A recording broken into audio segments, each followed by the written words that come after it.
ভারতের উজান থেকে নেমে আসা ঢলে আবার ডুবছে ফেনী। ফেনীতে তেমন বৃষ্টি না হলেও ভারতের ত্রিপুরায় ভারী বৃষ্টি হচ্ছে।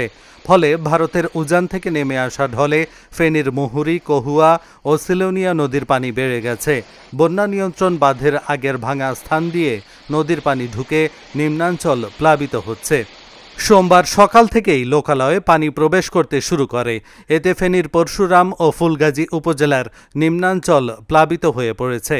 চলতি মাসের ৮ তারিখ থেকে টানা বৃষ্টিপাত ও ভারতের উজানের ঢলে ৩টি নদীর বন্যা নিয়ন্ত্রণ বাঁধের অন্তত ৪১টি স্থানে ভাঙন দেখা দেয়।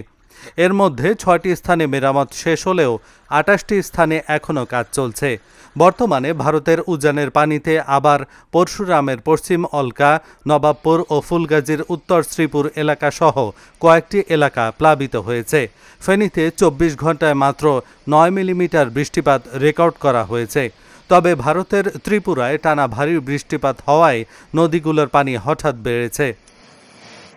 মুহুরী নদীর পানি বেলা ১টার দিকে বিপৎসীমার ১২.২৫ সেন্টিমিটার ওপর দিয়ে প্রবাহিত হয়েছে।